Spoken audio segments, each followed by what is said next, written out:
Hey there, everybody. Chief Meteorologist Jason Boyer here in the Skywatch Weather Center. Hope you're having a great evening, and hopefully you're hunkered down, staying home, and waiting to ride this storm out. If you're watching from somewhere else, I'm in Asheville, North Carolina, where we are expecting a major ice storm, and many will have to deal with this as well in the coming hours. So let's kind of dive right in. And please, you can always submit some questions to me. I'm going to try to find the questions as I go along here and answer as many as I can, and let me know where you're obviously chiming in from. It helps cater the questions a little better. So let's get right to it and talk about, obviously, ice storm warnings are out for all of the area, the Western Carolinas. This hasn't changed anything. We're in for significant icing in many cases, and we're certainly expecting dangerous travel to impassable roads at some point.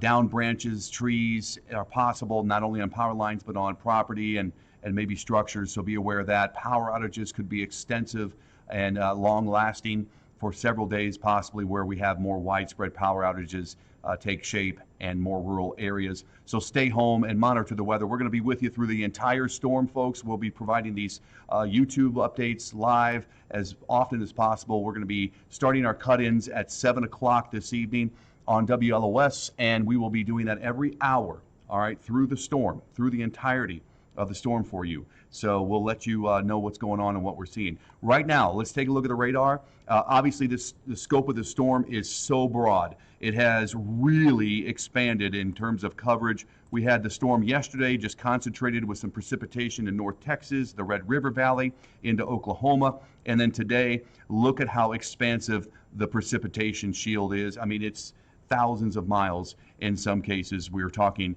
major winter weather. We got I-70 impacted up into Missouri, Illinois, Indiana, Ohio. We have I-40 impacted. That is through Oklahoma, back into Arkansas, now Tennessee, and all the way here into North Carolina. We're going to have significant issues for travel, obviously not recommended there. I-95 will eventually be impacted along the East Coast. Eventually, we're going to have major impacts, as we probably started seeing on I-75 coming out of Knoxville, going into Cincinnati, and you name it, all these interstates in between as well. So it's a huge storm at this point. Now let me zoom in a little bit. Sleet is purple. Sleet is purple. Freezing rain is pink. Those are the two colors I want you to focus on. The pink, freezing rain, the purple, which is sleet. So we're already seeing sleet and freezing rain affect our area here in western North Carolina and the upstate of South Carolina. We have some of that showing up now. This is sleet in the purple. I'll stop the radar and you can see it is sleeting. I have confirmed that with reports from Facebook and social media. Sleet is falling in a lot of cases where you see the purple. However, it is now turning to freezing rain in those pink areas. That includes high elevations of Swain County, high elevations of Macon County, Jackson County as well, into Haywood, and back down into high elevations of Graham County. So we're getting freezing rain in those areas. I want you to also note the valleys. That's around Robbinsville, Murphy, Andrews. This would be around Franklin. This would be Bryson City. This is around Silva, that little pocket, and this little pocket is Cullowhee. Why do I point those out? Because they are seeing mostly rain, and it might very well turn out to be a big rain event for those valleys because you're starting out much warmer than we are here in Asheville and other locations. Let me turn on the temperatures. Now you're going to see the difference in how this is playing out. Look at the temperatures that are well above freezing here in Robbinsville. In Hayesville, you're still several degrees above freezing in Franklin. You're just above freezing in Cherokee, but Silva is 2 degrees above freezing, and that makes a huge difference. Just a degree to 2 degrees, and you're looking at something completely different. Okay, you get into Waynesville, and we're starting to see temperatures right around freezing or colder. So now we're talking freezing rain and or sleet, depending on where you are. We're looking at temperatures even colder than that. You get into Asheville, the airport is 29. We're stuck in the 20s and 30s in all these areas I've highlighted, and it is just going to be stuck in the 20s mostly, and if not, a little bit warmer, maybe low 30s. That means all of this is just going to change to freezing rain at some point.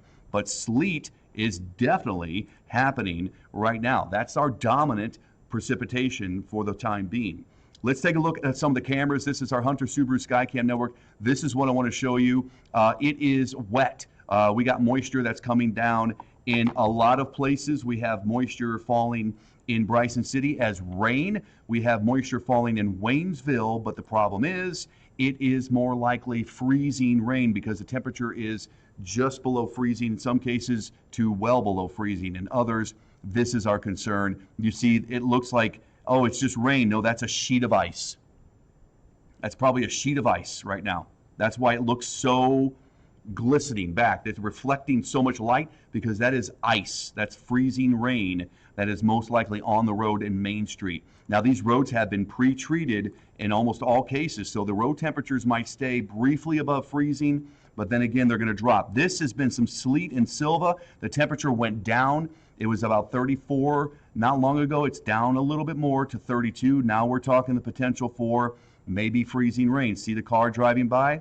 Okay, no problem, but I would not risk it. I mean, if you see the temperature 32 at your house or on your car or colder, you should definitely be off the road and just go home, stay home. This is not time to venture out and see what's going on. It looks like freezing rain will become more likely here into the hours ahead for Brevard. The temperature right around freezing. You get the idea. We're definitely going to be watching these temperatures. This is into the future. Let's go from now up until 8 o'clock, so we're about an hour ahead, and you have significant sleet possibly still coming down here in the purple, but all of this remains the freezing rain, and I'll just keep going. This is going to be 10 o'clock, more freezing rain, more sleet. Some are starting to see a transition around midnight to more freezing rain. Once we get past midnight, now you're starting to see a lot more pink showing up around the French Broad, River Valley, Asheville, Hendersonville, Marshall, Brevard, down to Greenville. That's a big, big population we're talking about. That's where the majority of the population resides here in the Western Carolinas, and we're talking all kinds of freezing rain. And we're seeing sleet in some cases still for the foothills possibly, but that's also going to change as we move forward in time. You will start to see things change for the ice here in terms of freezing rain overnight into the morning. This is going to be pre-dawn Sunday, all kinds of freezing rain. I mean, it's just so much pink, so much more ice accretion. The power lines will be coming down before then, and I'm sure we'll have power outages in a lot of cases if this is going to continue. And you'll see the freezing rain does not stop, and the moisture just continues to fall as that ice, and it's likely a crippling storm as you get south of Asheville, where some bigger numbers, like in these areas of big numbers, might be had in terms of the ice. But also notice our neighbors west. Boy, you fared much better. The warmer air's punched in by early morning Sunday. You're probably over to rain, and it's just going to stay rain for the rest of the storm out there in our western zones. It looks much better for you. Even late afternoon Sunday, we could start to see the things improve in terms of the temperature coming up. We might even get back into some rain. And then the storm winds down towards evening. By 6 o'clock, we shut off a lot of the moisture back to the west. We still have some of the moisture east, but it wraps up pretty quickly around 5, 6 o'clock tomorrow evening. But you're not advised to get out. Even though temperatures will start to warm, this is the good news. Even overnight, tomorrow night, the oddity is that we're going to see the temperatures go up. Okay?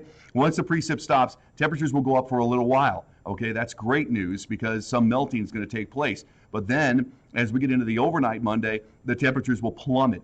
We're going to see another return of Arctic air. Things will get much colder, and we'll be dealing with the potential for refreezing into Monday morning, a mess on many roads. All right, so the winter storm timeline shows sleet, sleet, sleet, sleet initially, then all kinds of freezing rain for the majority of us. We're talking more likely the crippling kind of accumulation for Brevard, Marion, Old Fort, half-inch plus of sleet or freezing rain. That's going to do a number on you too in Rutherfordton and also Tryon. And there's Brevard and Hendersonville, just all kinds of problems with the sleet. And if you get up here in Asheville, we'll see a little less, but still more damage as possible. Even up into Burnsville, Spruce Pine, you're going to have issues. Franklin and Canton, also Waynesville, we're going quarter to half an inch. You might be able to manage less than half an inch in those towns because things will look a little better for you. If you're down in southern Jackson County, I got a lot of folks down in Cashers and Highlands, Lake Toxaway, southwest Transylvania County.